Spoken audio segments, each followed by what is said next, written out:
Salut à tous. Avez-vous déjà entendu un son qui ne devrait tout simplement pas exister? Une note de musique dans un silence de mort. Un murmure dans une pièce vide? Moi, oui. Et cette histoire, la mienne, est celle d'une cloche. Une cloche qui sonne dans le clocher d'une église qui n'existe plus depuis un demi-siècle. Je m'appelle Julien Martel et je suis journaliste de formation. Même si ces derniers temps, je gagne ma vie en écrivant des articles de blog sur des lieux insolites. C'est ce qui m'a ramené à Valbrume, le village de mon enfance, ou plutôt le village de mes vacances d'été chez ma grand-mère. Valbrume est un de ces endroits que le temps semble avoir oublié, niché au creux d'une vallée si profonde que le soleil n'y fait que des apparitions timides, même en plein mois d'août. Les maisons sont en pierre grise, les toits en ardoise, et le silence n'est rompu que par le chant d'un oiseau ou le bruit lointain d'un tracteur. Au centre du village, ou de ce qu'il en reste, se dresse le squelette de l'église Saint-Martin. En 1974, un incendie terrible, parti de la sacristie à cause d'un vieux système électrique défaillant, a ravagé la totalité de l'édifice. La toiture s'est effondrée, les vitraux ont explosé sous la chaleur et les murs de chaux ont été noircis à jamais. Seul le clocher, une tour carrée et massive construite pour défier les siècles, a survécu, amputé de sa flèche mais toujours debout, comme un doigt accusateur pointé vers le ciel. C'est là que tout a commencé. J'étais revenu pour écrire un papier sur la poésie des ruines ou une autre de ces fadaises qui plaisent à mon lectorat parisien. J'avais installé mon matériel photographique et j'attendais la lumière du crépuscule, ce moment magique où le ciel s'embrase et donne aux vieilles pierres une couleur d'or. La brume, fidèle à la réputation du village, commençait à monter du petit ruisseau en contrebas, enroulant ses volutes fantomatiques autour des vestiges de l'église. C'est à ce moment précis que je l'ai entendu. Un son grave, profond, vibrant. Dong. Une seule note, longue, qui a semblé faire trembler l'air autour de moi. J'ai d'abord cru à une hallucination auditive, ou peut-être au son d'une cloche d'un village voisin, portée par le vent. Dong. Une deuxième fois, plus clair, plus proche. Indubitablement, le son provenait du clocher de Saint-Martin, juste au-dessus de ma tête. Mon sang s'est glacé.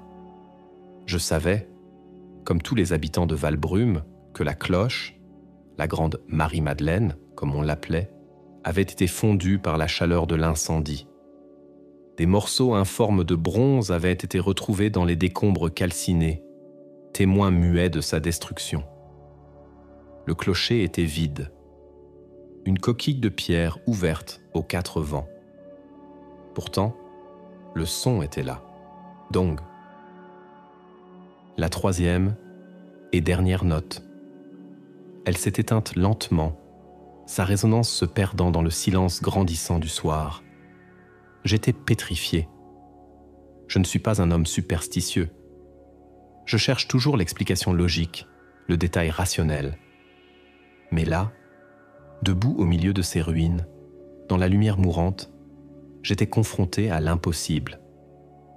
Le lendemain matin, encore secoué, je suis allé à la boulangerie, le seul commerce encore ouvert à Valbrume.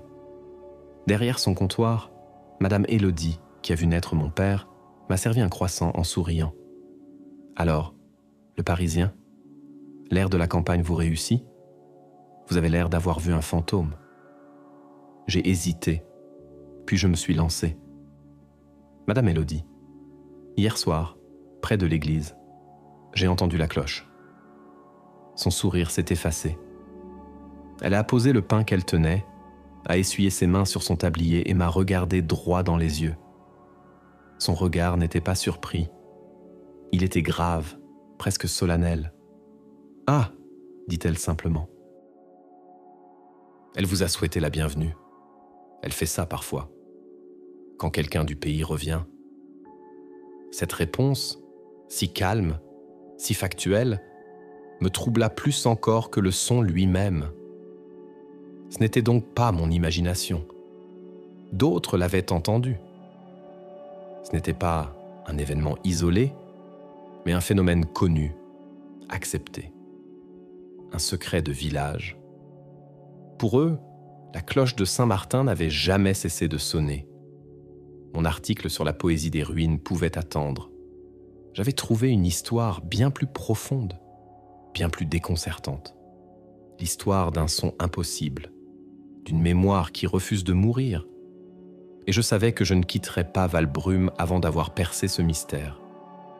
Ma quête de rationalité venait de déclarer la guerre à la fois silencieuse de tout un village.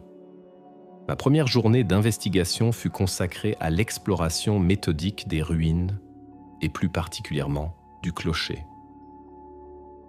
Armé d'une puissante lampe torche et de mon appareil photo, j'ai décidé de confronter le mystère à la réalité brute de la pierre et du vide. L'accès au clocher n'était pas chose aisée.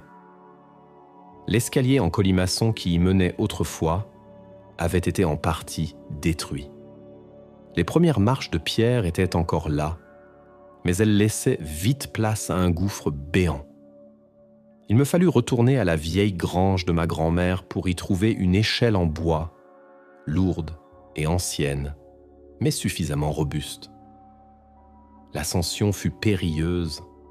L'échelle n'atteignait qu'une petite plateforme intermédiaire, et de là, il me fallut escalader une partie du mur intérieur en m'agrippant à des aspérités et à de vieilles ferrures rouillées. L'odeur était celle du temps, un mélange de pierres humides, de fientes de pigeons et de poussière séculaire. Enfin, j'atteignis la chambre des cloches. Le spectacle était à la fois grandiose et désolant. Le vent s'engouffrait par les 4 grandes ouvertures en ogive, offrant une vue panoramique sur la vallée de Valbrume qui s'éveillait doucement. Mais à l'intérieur, c'était le néant. Le beffroi, l'énorme charpente de chêne qui soutenait autrefois la cloche, n'était plus qu'un enchevêtrement de poutres calcinées et effondrées sur le sol. Il n'y avait absolument rien. Pas de cloche, pas de fragment de cloche, pas le moindre morceau de métal susceptible de produire un son par l'action du vent. Rien qu'un plancher de bois pourri, des gravats et le vide. J'ai tout examiné avec une minutie quasi obsessionnelle. J'ai tapé sur les murs, cherchant une cavité secrète. J'ai scruté les poutres restantes, à la recherche d'un haut-parleur dissimulé, d'un fil électrique, d'une supercherie moderne. Rien. L'endroit était exactement ce qu'il paraissait être, une ruine abandonnée depuis 50 ans. Ma conviction initiale, celle d'une explication simple, commençait à s'effriter. Redescendu, couvert de poussière et de toiles d'araignée, je me suis rendu à la mairie. Le maire, M. Dubois, un agriculteur à la retraite au visage buriné par le soleil, m'a reçu dans son petit bureau qui sentait le papier jauni et le café froid. C'était un homme pragmatique, les 2 pieds bien ancrés dans la terre de Valbrume. Quand je lui ai parlé de la cloche, il a soupiré longuement, comme s'il avait eu cette conversation des dizaines de fois. « Écoutez, monsieur Martel, » commença-t-il en joignant ses mains sur son bureau. « C'est une vieille légende, une histoire pour touristes. Les gens d'ici sont attachés à leur folklore. Le vent qui siffle dans le clocher, l'écho d'une cloche de l'église de Saint-Jean-le-Vieux, à 10 km d'ici. Les jours de grand vent, on peut l'entendre. Les gens aiment croire que c'est notre Marie-Madeleine. Ça ne fait de mal à personne. Je lui ai fait remarquer qu'hier soir, il n'y avait pas un souffle de vent et que le son semblait provenir directement du clocher, non pas de la vallée. Il haussa les épaules. L'acoustique d'une vallée est une chose complexe. Les sons ricochent, sont amplifiés. Je ne suis pas scientifique. Tout ce que je sais, c'est qu'il n'y a pas de cloche dans ce clocher. Point final. Je vous demanderai de ne pas trop ébruiter cette histoire. Nous n'avons pas besoin d'attirer des chasseurs de fantômes ou je ne sais quoi. » Son ton était ferme, presque hostile. Il était clair qu'il voulait étouffer l'affaire. Était-ce par simple rationalisme ou cachait-il quelque chose ? Ma curiosité était piquée au vif. Je quittais la mairie avec le sentiment que la version officielle était trop simple pour être vraie. L'hypothèse de l'écho était plausible, mais elle ne correspondait pas à la clarté, à la pureté du son que j'avais entendu. C'était un son direct, non un fantôme acoustique. Mon après-midi fut consacré à une autre source de savoir, la mémoire vivante du village. Je suis allé rendre visite à Madame Girard, une vieille dame de 92 ans qui vivait dans la dernière maison avant la forêt. Elle avait toute sa tête et se souvenait de l'église avant l'incendie. Ses yeux se sont embués quand elle a évoqué la belle Saint-Martin. « Oh oui, je l'entends souvent, la petite », dit-elle en parlant de la cloche comme d'une personne. Elle sonne pour les grandes occasions. Quand un enfant du village naît, même s'il naît à la ville, quand un ancien s'en va, elle veille sur nous. Pour elle, il n'y avait aucun mystère. C'était une évidence, un miracle permanent, une preuve que l'âme du village n'avait pas brûlé avec l'Église. Les hommes comme le maire, ils ne croient qu'à ce qu'ils peuvent toucher avec leurs mains sales de terre, a-t-elle ajouté avec un petit sourire malicieux. Mais il y a des choses que seul le cœur peut entendre, peut. En la quittant, j'étais plus confus que jamais. D'un côté, le vide matériel du clocher et le rationalisme buté du maire. De l'autre, la foi inébranlable des anciens et le témoignage de mes propres oreilles. J'avais l'impression d'être pris entre deux mondes, celui de la physique et celui de la métaphysique. Le soir venu, je suis retourné près des ruines, mon enregistreur audio en main. J'ai attendu, dans le même silence, à la même heure. Le froid était plus vif, la brume plus épaisse. Et puis, à l'instant précis où les dernières lueurs du jour cédaient la place à l'obscurité, le son a retenti. Dong, dong, dong. 3 notes, identiques à la veille. Claires, pures, mélancoliques. J'ai tendu mon micro, le cœur battant. Cette fois, j'avais une preuve. Une preuve que je n'étais pas fou. Mais une preuve qui, pour l'instant, ne prouvait rien d'autre que l'existence de l'impossible. La preuve audio que je détenais était à la fois une victoire et une impasse. Le son était parfaitement capturé, mais il ne révélait rien de sa source. Il fallait que je change d'approche. Si l'enquête sur le terrain et les témoignages oraux me laissaient dans le brouillard, peut-être que les archives papier pourraient m'offrir un fil à tirer. Le lendemain matin, je me suis donc attelé à une tâche plus austère, fouiller dans les archives municipales, stockées dans une pièce humide au sous-sol de la mairie. Monsieur Dubois m'avait donné la clé à contre-cœur, non sans me rappeler que je n'y trouverais que de la poussière et des déceptions. L'endroit était un cimetière de papier, des registres empilés, des boîtes en carton éventrées, des liasses de documents jaunis par le temps et grignotés par l'humidité. Une odeur de champignons et de temps révolu flottait dans l'air. J'ai commencé par les dossiers relatifs à l'incendie de 1974. Le rapport de gendarmerie était laconique. Origine accidentelle. Court-circuit dans le système de chauffage de la sacristie. Enquête classée. Pas de zone d'ombre, pas de suspicion de malveillance. Juste un tragique accident. Mais c'est dans le rapport des pompiers que j'ai trouvé un premier détail intéressant. Le chef de l'intervention décrivait la violence du brasier et la température infernale qui régnait dans la nef. Il écrivait « La cloche principale, un objet de bronze d'environ 800 kg, a été soumise à une chaleur telle qu'elle a fondu et s'est littéralement écoulée du beffroi en flammes. Des coulées de métal en fusion ont été observées, rendant l'approche impossible. Cette description confirmait la destruction totale de Marie-Madeleine. Mais elle plantait aussi une image puissante dans mon esprit, la mort sonore et flamboyante de l'âme du village. Je me suis ensuite plongé dans les registres paroissiaux d'avant l'incendie, espérant en apprendre plus sur la cloche elle-même. J'ai découvert qu'elle avait été fondue en 1888 par la fonderie Paccard, en Haute-Savoie. Elle avait été baptisée Marie-Madeleine, en l'honneur de la sainte patronne de l'Église, mais aussi de la fille du principal bienfaiteur qui avait financé sa création. Elle était réputée pour avoir un son particulièrement pur, une note en sol dièse, disait le curé de l'époque dans une lettre. Un sol dièse. Je me suis promis de faire analyser mon enregistrement pour vérifier cette information.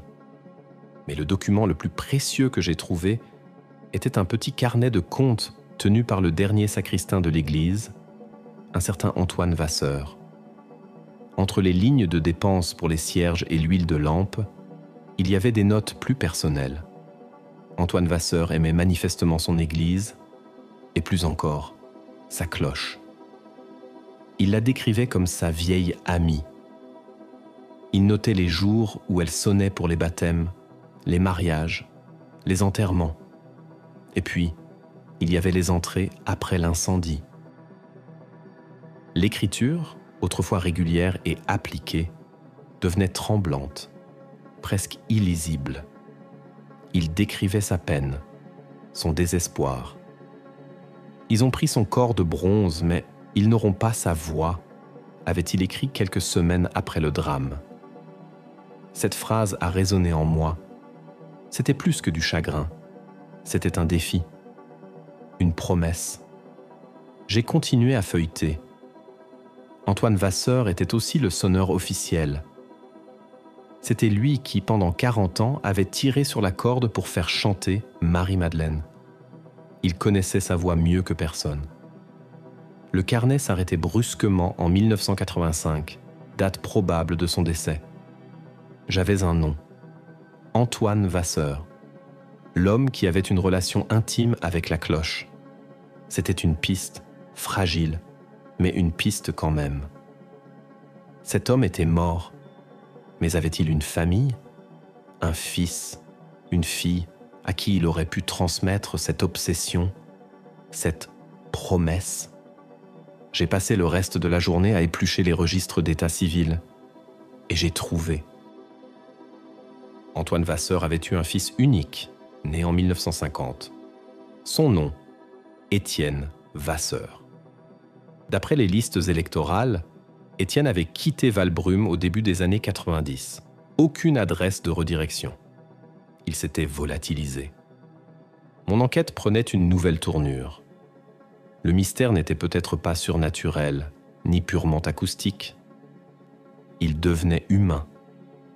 L'hypothèse d'une supercherie, que j'avais écartée après mon inspection du clocher, revenait en force, mais sous une forme différente. Pas une blague de potache avec un haut-parleur Bluetooth, mais quelque chose de plus profond, de plus élaboré. Un acte de mémoire ou de folie, perpétué par le fils du dernier sonneur. Le soir, je n'ai pas attendu la cloche près des ruines. Je suis resté dans la maison de ma grand-mère, à mon bureau, entouré de mes notes et des photocopies des documents. Et quand le son s'est élevé dans le silence du village, dong, dong, dong. Je ne l'ai pas écouté avec crainte, mais avec une concentration intense. J'ai fermé les yeux, j'ai pensé à Antoine Vasseur, à sa main sur la corde, à sa peine. Et pour la première fois, j'ai eu l'impression d'entendre non pas un fantôme, mais un message. Un message envoyé à travers le temps, dont je devais maintenant trouver le véritable auteur. La question n'était plus « comment ?», mais « qui ?» et « pourquoi ?» L'hypothèse d'une intervention humaine, aussi complexe soit-elle, était désormais mon cheval de bataille. Mais elle se heurtait toujours à un obstacle majeur, l'impossibilité physique. Comment produire un son de cloche aussi authentique et puissant depuis un clocher vide et difficile d'accès sans que personne ne s'en aperçoive depuis 50 ans? J'ai décidé de faire appel à un ami, Simon, un ingénieur du son avec qui j'avais travaillé sur un documentaire quelques années auparavant. C'est un esprit cartésien, un passionné de technologie capable d'analyser un son comme un biologiste dissèque une grenouille. Je lui ai envoyé le fichier audio par email sans lui donner trop de contexte. Juste, analyse-moi ça.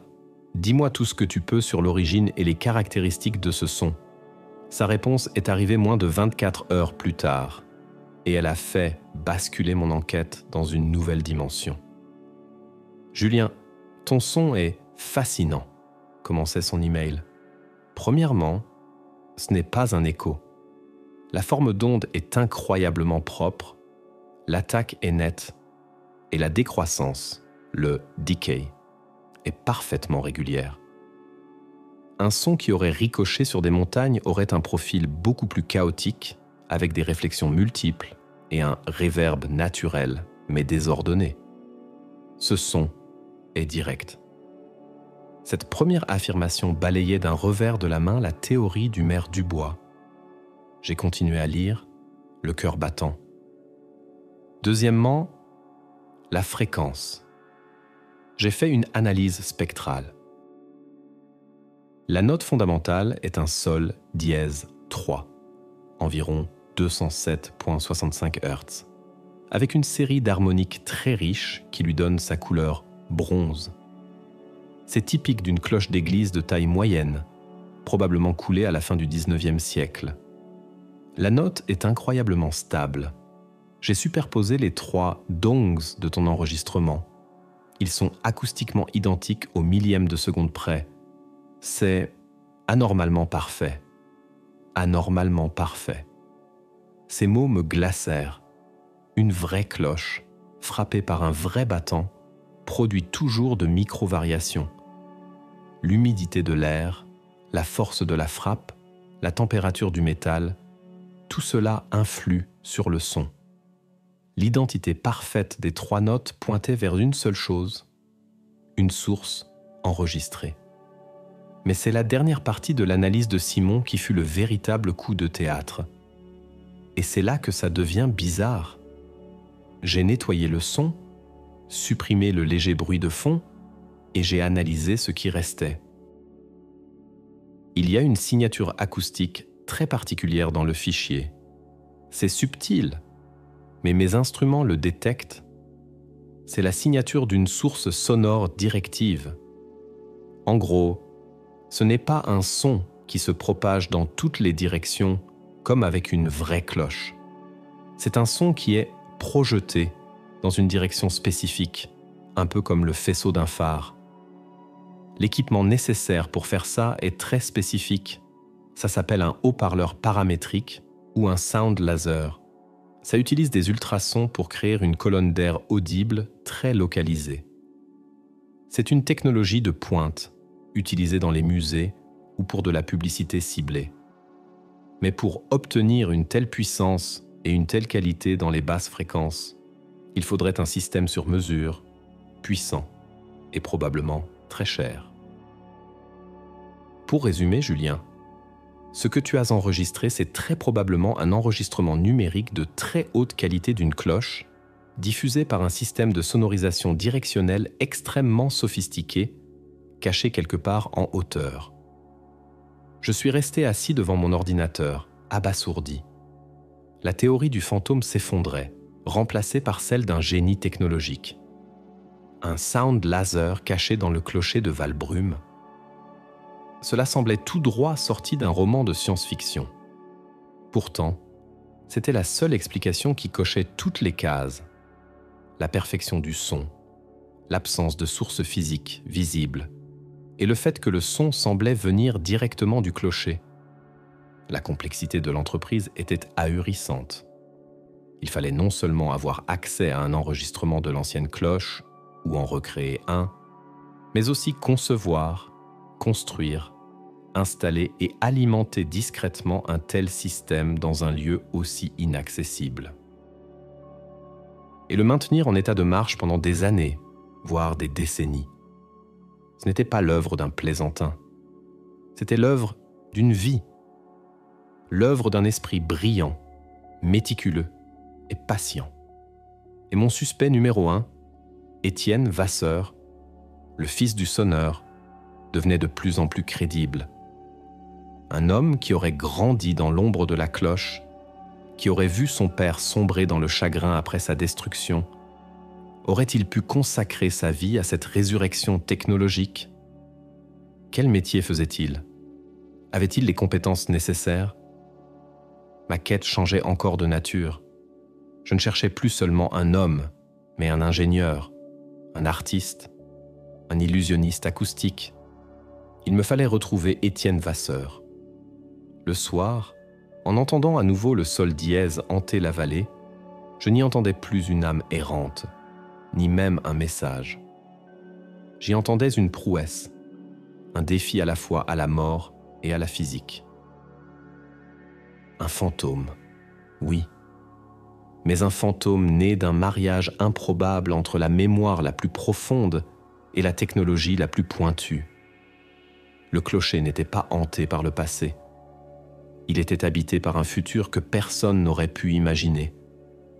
Et l'homme qui en détenait la clé était quelque part, vivant, bien réel, et je devais absolument le trouver. La piste Étienne Vasseur était la seule que je possédais, mais elle était froide. L'homme avait quitté Valbrume il y a près de 30 ans. Comment retrouver un homme de 70 ans qui n'a laissé aucune trace et qui, de toute évidence, ne souhaite pas être trouvé? Les annuaires en ligne ne donnaient rien. Les réseaux sociaux étaient muets. Le nom Étienne Vasseur est courant. Et sans information supplémentaire, c'était comme chercher une aiguille dans une botte de foin numérique. J'ai décidé de revenir aux méthodes traditionnelles. J'ai passé 2 jours entiers à recontacter les plus anciens habitants de Valbrume, ceux qui avaient l'âge de se souvenir d'Étienne avant son départ. Les souvenirs étaient vagues. On se rappelait d'un garçon silencieux, dans son coin, toujours en train de bricoler des trucs. Un vieil agriculteur se souvint qu'il était féru d'électricité, comme son père, mais en plus compliqué. Personne ne savait ce qu'il était devenu. Certains pensaient qu'il était parti travailler en Suisse, d'autres à Paris. La piste semblait s'évanouir. C'est alors que je me suis souvenu d'un détail dans le carnet du père, Antoine Vasseur. Entre 2 comptes de cierge, il avait mentionné sa cousine, Jeanne, de Montbéliard, qui était venue pour le baptême d'Étienne. Montbéliard. C'était à plus de 3 heures de route, mais c'était une piste géographique. J'ai passé une soirée entière à chercher dans les archives nécrologiques de la région de Montbéliard, à la recherche d'une Jeanne Vasseur ou d'une Jeanne apparentée. J'ai fini par trouver l'avis de décès d'une Jeanne Lemoine, née Vasseur, décédée en 2005. L'avis mentionnait ses enfants et petits-enfants, mais aussi son cher neveu, Étienne Vasseur. Bingo. Je tenais un fil. J'ai réussi à trouver le numéro de téléphone d'une de ses filles, la petite cousine d'Étienne, donc. Je l'ai appelée, le cœur battant, en me présentant comme un journaliste travaillant sur l'histoire de Valbrume. La femme, une certaine Sylvie, fut d'abord méfiante. Mais quand j'ai prononcé le nom d'Antoine Vasseur et que je lui ai parlé de mon admiration pour son dévouement à l'Église, elle s'est adoucie. « Étienne ? Oh mon Dieu, ça fait des années que je ne l'ai pas vu, » dit-elle. C'est un homme très particulier. Après la mort de son père, il s'est renfermé. Il est parti de Valbrume et on ne l'a que très peu revu. J'ai retenu mon souffle. Vous sauriez où il vit maintenant ? Il y eut un long silence. Je ne devrais, peut-être pas. Il n'aime pas la compagnie. Il vit seul depuis la mort de sa femme, il y a longtemps. mais vous n'avez pas l'air de vouloir lui nuire. » Elle m'a finalement donné le nom d'une petite ville, Pont-de-Roide, à une vingtaine de kilomètres de Montbéliard, et une adresse. C'est une petite maison au bord du Doubs. Il ne sort presque jamais. Il était horloger, vous savez, un des meilleurs. Il a travaillé pour de grandes marques suisses, mais il a tout arrêté pour ouvrir sa propre petite boutique de réparation. Radio, horloge, automate, tout ce qui est vieux et compliqué. Horloger, réparateur d'électronique de précision. La pièce manquante du puzzle venait de s'emboîter parfaitement. Un homme avec une telle expertise avait sans aucun doute les compétences pour concevoir et construire le système sonore sophistiqué que Simon avait décrit. Sa vie entière semblait avoir été une préparation pour cette œuvre unique. Le lendemain, j'ai pris ma voiture et j'ai roulé vers Pont-de-Roide. J'ai trouvé la maison facilement. C'était une petite bâtisse en pierre, presque cachée par un saule pleureur. Le jardin était en friche, les volets à moitié clos. Une petite plaque de laiton ternie près de la porte indiquait « Vasseur ». Horlogerie de précision. La boutique était clairement fermée depuis longtemps. J'ai garé ma voiture un peu plus loin et j'ai observé la maison pendant près d'1 heure. Personne n'est entré, personne n'est sorti. J'étais nerveux. Comment aborder cet homme ? Si je l'accusais de front, il se braquerait et nierait tout. Je ne pouvais pas arriver en disant « Bonjour ». Je sais que vous avez installé un laser sonore dans le clocher de votre village natal. Il fallait être subtil.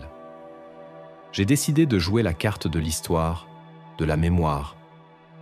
J'ai pris mon courage à 2 mains. Je suis sorti de la voiture et j'ai marché jusqu'à sa porte. J'ai frappé. Le son a résonné, étrangement fort dans le silence du lieu.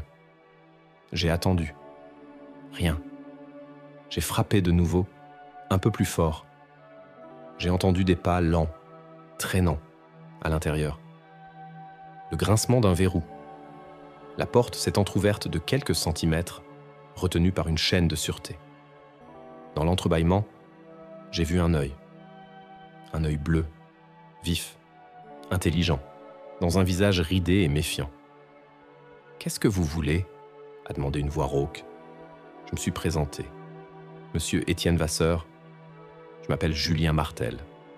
Je fais des recherches sur l'église de Valbrume et sur votre père, Antoine. »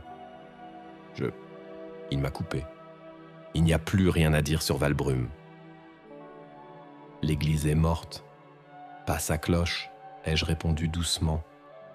L'œil m'a fixé pendant de longues secondes. J'ai vu un éclair de surprise, de panique peut-être, puis son visage est devenu un masque impénétrable. La porte a commencé à se refermer. J'ai une analyse spectrale de son chant, ai-je lancé comme une dernière carte. Un sol dièse, parfaitement pur. La porte s'est arrêtée, le silence s'est étiré. Puis j'ai entendu le bruit de la chaîne qu'on ôte. La porte s'est ouverte en grand.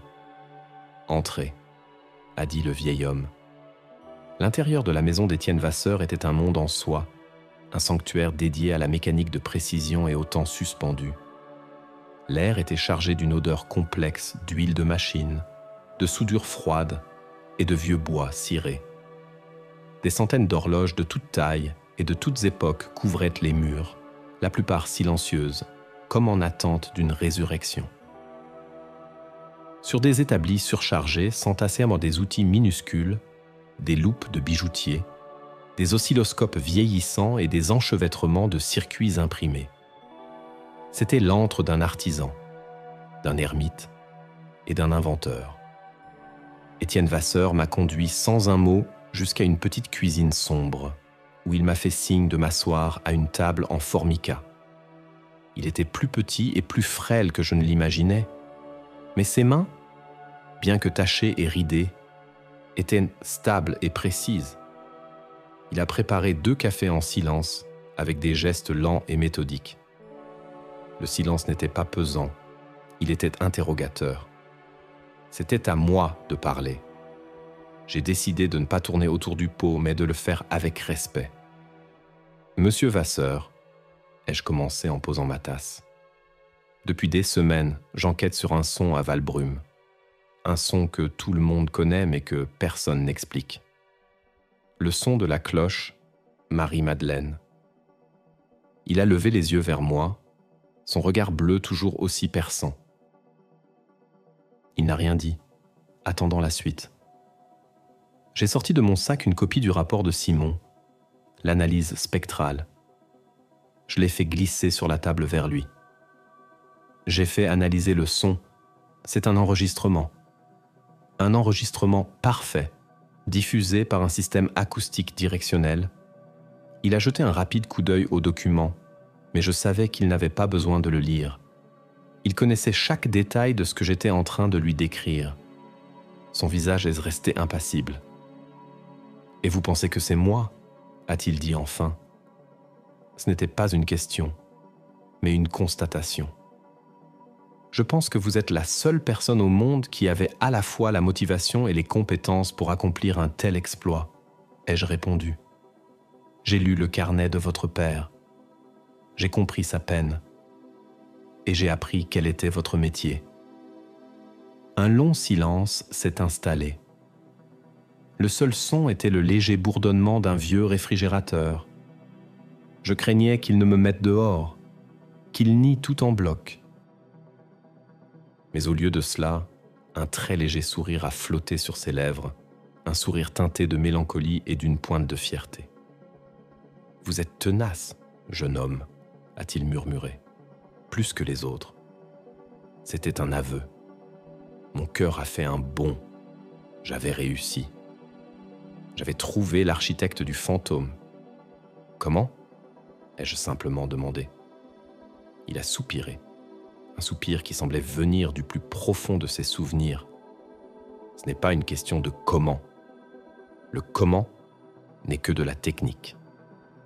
Des haut-parleurs à ultrasons, un amplificateur de classe D, des panneaux solaires dissimulés sous les ardoises restantes du toit du transept et un récepteur radio à longue portée. La vraie question, c'est pourquoi. Il s'est levé et m'a fait signe de le suivre dans son atelier. Au milieu du chaos organisé, il a ouvert un grand tiroir en métal. À l'intérieur, sur un lit de velours noir, reposait une vieille bande magnétique et un ordinateur portable d'un autre âge. « La voix », a-t-il dit en caressant la boîte de la bande. « C'est la seule chose qui nous restait. » En 1968, pour le mariage de ma cousine, un oncle avait enregistré une partie de la cérémonie avec un magnétophone. La volée de cloches à la sortie de l'église y figurait. Le son était médiocre, noyé dans les bruits de la foule. Il a allumé le vieil ordinateur. Sur l'écran est apparu un logiciel d'édition audio que je n'avais jamais vu, probablement un programme qu'il avait écrit lui-même. « J'ai passé des années, » a-t-il continué, la voix chargée d'émotion, à isoler le son de la cloche. J'ai filtré les voix, le vent, les rires. J'ai reconstitué numériquement les harmoniques manquantes en me basant sur les spécifications des cloches Packard de cette époque. J'ai restauré la note, le sol dièse de mon enfance, seconde par seconde. J'ai redonné vie à sa voix. Il m'a montré les formes d'ondes sur l'écran, les algorithmes complexes qu'il avait créés. C'était un travail de bénédictin, une folie d'ingénieur guidée par l'amour filial. Et l'installation ? Ai-je demandé, fasciné. En plusieurs fois, la nuit. Pendant près de 10 ans, j'ai conçu le système pour qu'il soit invisible et totalement autonome. Les panneaux solaires chargent des batteries au lithium. Le récepteur est calibré sur une fréquence très spécifique. Je n'ai qu'à appuyer sur un bouton, ici, dans mon atelier, pour qu'elle sonne là-bas. Il a pointé un petit boîtier noir posé sur son établi, avec 3 simples boutons. « Je l'ai fait pour mon père », a-t-il conclu. sa voix se brisant légèrement. Le jour de son enterrement, il m'a fait promettre. Il m'a dit « Étienne, ne laisse pas sa voix mourir. Fais en sorte que Valbrume se souvienne. » J'ai promis. J'ai passé le reste de ma vie à tenir cette promesse. Je suis resté silencieux, submergé par la portée de ce que je venais de découvrir. Ce n'était pas une supercherie. C'était un mémorial. Le plus incroyable et le plus secret des mémoriaux. Un acte de dévotion absolue, un pont technologique jeté par-dessus l'abîme du chagrin. Le fantôme de Valbrume avait un visage, des mains et un cœur qui battait au rythme d'une promesse faite il y a bien longtemps. La confession d'Étienne Vasseur m'avait laissé sans voix. J'étais venu chercher le secret d'un son et j'avais trouvé l'histoire d'une vie, une épopée secrète mêlant le deuil, l'ingéniosité et une fidélité presque sacrée. Nous sommes restés longtemps dans son atelier et il m'a raconté les détails, non pas avec vantardise, mais avec la simplicité d'un artisan expliquant son œuvre. Il m'a parlé de son père, Antoine, et de la relation quasi mystique qu'il entretenait avec la cloche Marie-Madeleine. Pour Antoine, ce n'était pas un objet, mais une entité vivante, le pouls du village, le témoin de toutes les joies et de toutes les peines. Après l'incendie, raconta Étienne, mon père n'a plus jamais été le même. Il allait tous les jours s'asseoir sur un banc en face des ruines et il restait là, des heures, en silence. Il disait qu'il essayait de l'entendre encore dans sa tête. C'est à ce moment-là que j'ai su ce que je devais faire. Ça m'a pris presque 20 ans pour réunir les connaissances et les moyens. Mon travail dans l'horlogerie, l'électronique de précision, tout a convergé vers ce seul but. Il m'a expliqué les défis techniques, comment il a dû escalader le clocher de nuit avec du matériel lourd en utilisant des techniques d'alpinisme. Comment il a conçu les haut-parleurs pour qu'ils ressemblent à des nids d'oiseaux ou à des morceaux de poutre calcinés, les rendant indétectables même lors d'une inspection minutieuse. Il m'a montré les schémas, les calculs acoustiques pour que le son se propage dans la vallée de la manière la plus naturelle possible, en évitant certains points pour ne pas éveiller les soupçons. C'était une symphonie de détails, une obsession magnifique. Et pourquoi ne sonne-t-elle que rarement ? 3 coups, le soir ? ai-je demandé. Au début, j'ai fait des essais. Je cherchais la bonne fréquence, le bon moment, a-t-il expliqué. Puis j'ai compris. Si elle sonnait trop souvent, le mystère s'éventrait.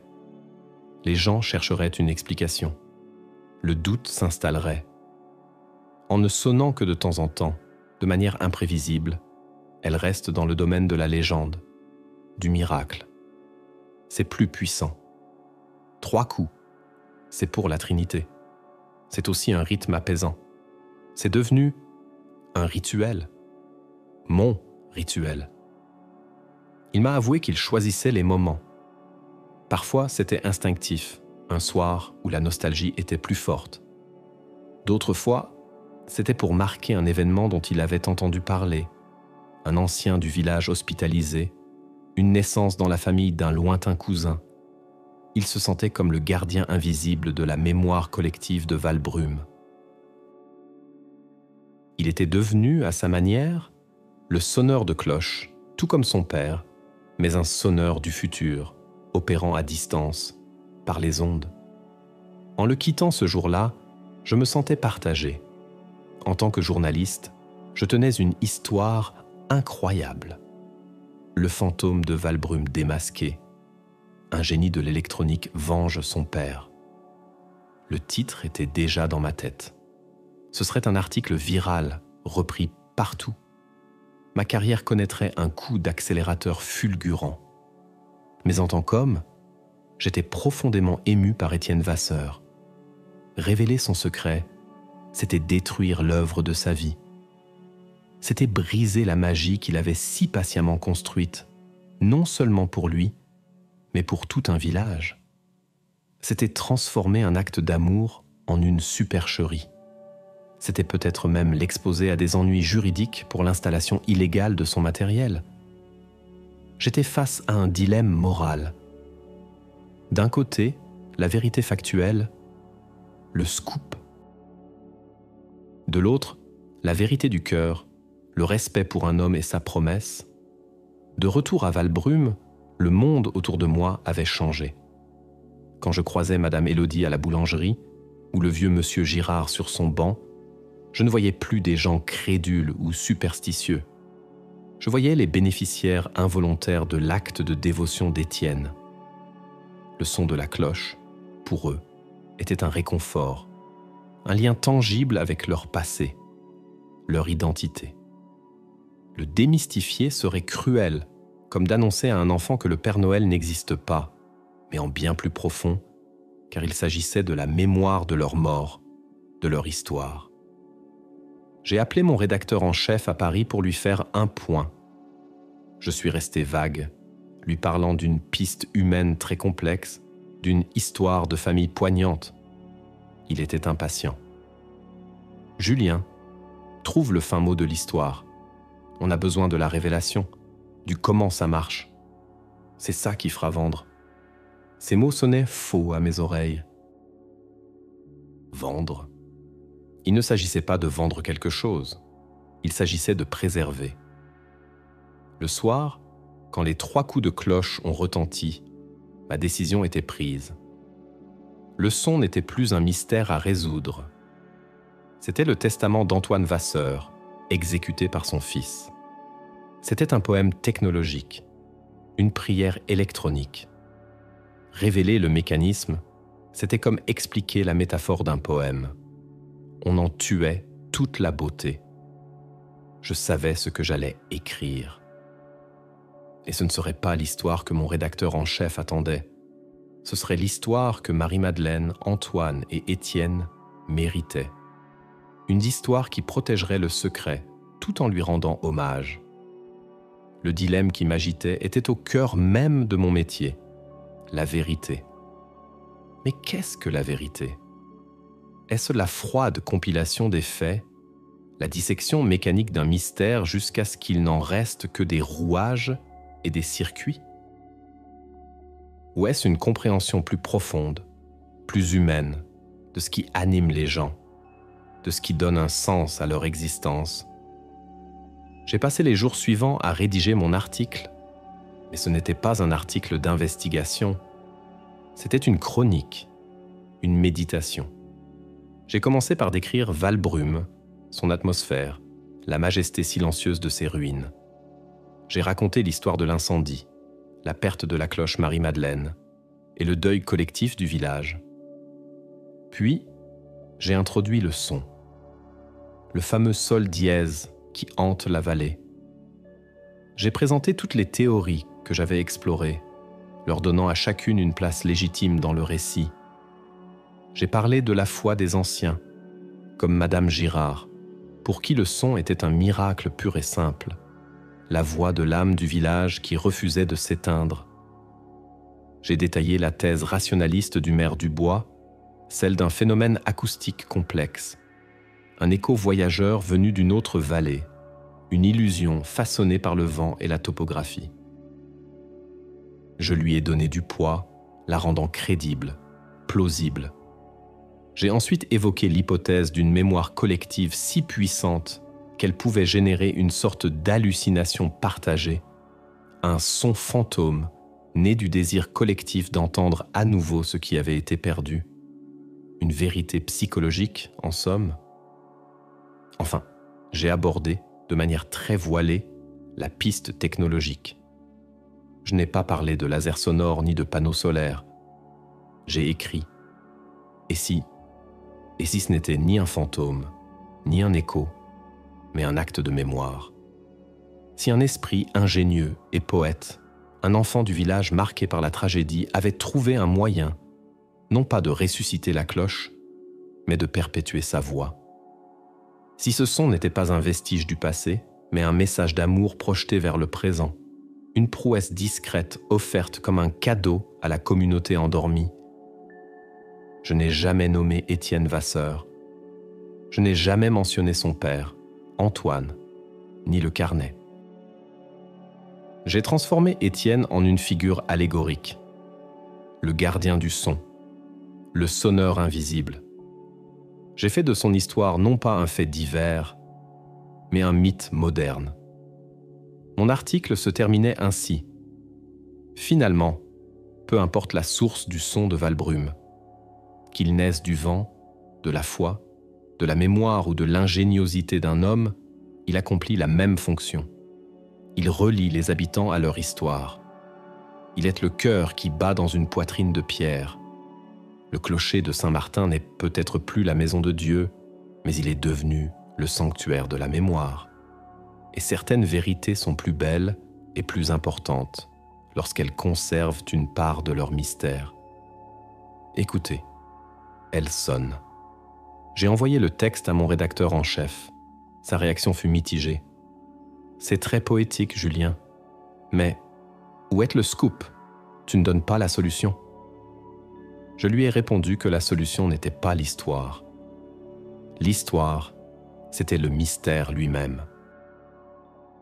Après une longue discussion, il a accepté de le publier tel quel dans une rubrique insolite et poésie plutôt que investigation. L'article a eu un succès inattendu. Pas un buzz viral, mais un succès d'estime. J'ai reçu de nombreux messages de lecteurs touchés par l'histoire, par l'atmosphère que j'avais décrite. Beaucoup disaient qu'ils préféraient ne pas connaître la réponse, que la beauté résidait précisément dans le doute. Quelques jours après la publication, j'ai reçu une lettre postée depuis Pont-de-Roide. Il n'y avait pas de nom d'expéditeur. À l'intérieur, une simple feuille de papier pliée en 4. Il n'y avait qu'un seul mot, écrit d'une main tremblante mais ferme. Merci. J'ai su qu'Étienne avait lu mon article et qu'il avait compris. J'avais respecté sa promesse, j'avais protégé son secret, j'avais préservé l'âme de son œuvre. Mon séjour à Valbrume touchait à sa fin. La veille de mon départ, je suis retourné une dernière fois près des ruines au crépuscule. Je me suis assis sur le même banc où le père d'Étienne avait passé tant d'heures. L'air était frais, le silence parfait. Et puis, comme un adieu, les 3 notes ont retenti. Dong, dong, dong. Mais cette fois, mon écoute était différente. Je n'entendais plus un mystère à percer. J'entendais tout à la fois la voix de la vieille cloche Marie-Madeleine, la peine d'Antoine le sacristain, le génie méticuleux d'Étienne l'horloger et la foi simple des habitants de Valbrume. Le son n'était plus une chose ou une autre. Il était tout cela en même temps. C'était la preuve que l'amour et la mémoire pouvaient, littéralement, déplacer des montagnes et faire chanter les fantômes. J'ai souri dans la pénombre. Le gardien du son veillait toujours. Et son secret était bien gardé. Avant de quitter définitivement Valbrume, j'ai ressenti le besoin de faire une dernière chose. Je suis retourné à la petite maison d'Étienne Vasseur à Pont-de-Roide. Pas pour lui parler, mais pour lui laisser quelque chose. Je n'ai pas frappé à la porte. Sur le seuil, j'ai déposé un petit paquet. À l'intérieur, il y avait le meilleur tirage photographique que j'avais pu faire du clocher de Saint-Martin, capturé au crépuscule, avec la brume montant de la vallée, juste au moment où j'avais entendu le son pour la première fois. La photo était belle, je crois. Elle rendait hommage à la beauté austère du lieu. Avec la photo, j'ai laissé une copie du premier article que j'avais trouvé dans les archives, celui décrivant le baptême de la cloche Marie-Madeleine en 1888. C'était un simple geste, une façon de lui dire que j'avais non seulement compris son œuvre, mais que je respectais aussi ses racines. Un pont entre son présent technologique et le passé qui l'avait inspiré. En retournant à Paris, j'ai ressenti un sentiment étrange. Valbrume n'était plus seulement le village de mon enfance. C'était devenu un lieu de pèlerinage personnel, un rappel constant de la complexité de la vérité. Mon travail de journaliste a changé après cette expérience. Je suis devenu moins obsédé par le scoop et plus intéressé par les histoires qui se cachent derrière les faits. Je me suis spécialisé dans les récits de mémoire vivante, documentant les traditions, les savoir-faire et les histoires personnelles qui tissent la trame de nos communautés. Des années ont passé. J'ai publié des livres, j'ai voyagé, mais une partie de moi est toujours restée à Valbrume, à l'écoute de ce sol dièse. Parfois, lors d'une soirée silencieuse à Paris, j'avais l'impression de l'entendre dans le lointain, un écho de ma propre mémoire. L'année dernière, j'ai appris par un lointain cousin que le maire, Monsieur Dubois, était décédé. Son fils, plus ouvert d'esprit, avait repris la mairie. Il avait entendu parler de mon article et des légendes autour de l'église. Au lieu de les étouffer, il a décidé de les valoriser. Un petit panneau a été installé près des ruines. Il ne dit rien de définitif, mais il raconte l'histoire de l'incendie et mentionne que, certains soirs, les visiteurs attentifs peuvent encore entendre la voix de la vieille cloche, portée par le vent ou la mémoire. Le mystère était devenu un patrimoine officiel. La légende était désormais gravée dans le bois. Il y a environ 6 mois, une envie irrépressible m'a poussé à retourner à Pont-de-Roide. La maison d'Étienne Vasseur était là, inchangée, mais elle semblait encore plus silencieuse. Les volets étaient tous fermés. Une voisine qui arrosait ses fleurs m'a appris qu'il était mort quelques mois plus tôt, paisiblement, dans son sommeil. Il avait près de 90 ans. Mon cœur s'est serré. Le gardien du son n'était plus. J'ai demandé à la voisine ce qu'était devenue la maison. Elle m'a dit que, n'ayant pas d'héritier direct, elle allait être vidée et vendue par les services de l'État. L'atelier, le sanctuaire d'Étienne, allait être démantelé, ses secrets dispersés.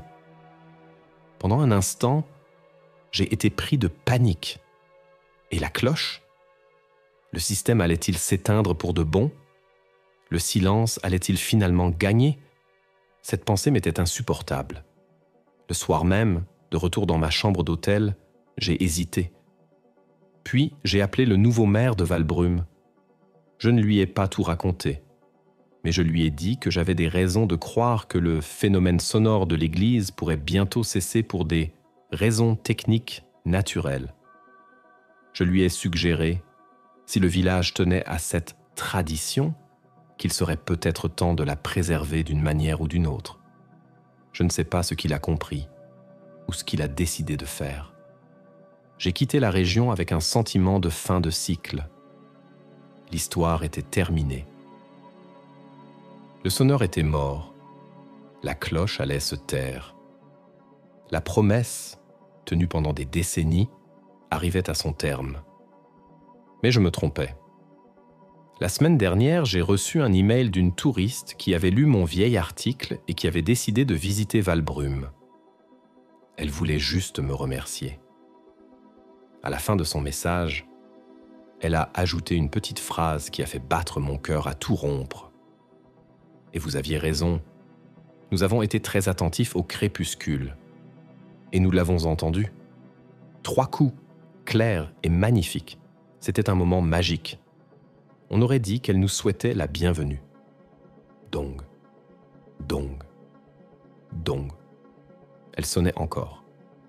Je ne sais pas comment. Est-ce qu'Étienne, dans sa prévoyance infinie, avait programmé le système pour qu'il continue de fonctionner de manière autonome, aléatoire, même après sa mort? Ou est-ce que le nouveau maire, intrigué par mon appel, a fait appel à un expert, a retrouvé le système et a décidé de devenir à son tour le nouveau gardien du son? Ou est-ce que la légende est devenue si forte qu'elle a pris le relais? que le son que les gens entendent maintenant est vraiment celui de la mémoire, de l'écho, de la foi? Je ne le sais pas. Et je crois que je ne veux pas le savoir. L'histoire d'Étienne Vasseur m'a appris une chose essentielle.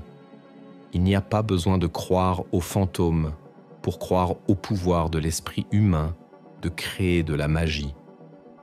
Et cette magie-là, la magie de la mémoire, de l'amour et de l'ingéniosité, est bien plus réelle et bien plus puissante que n'importe quelle légende.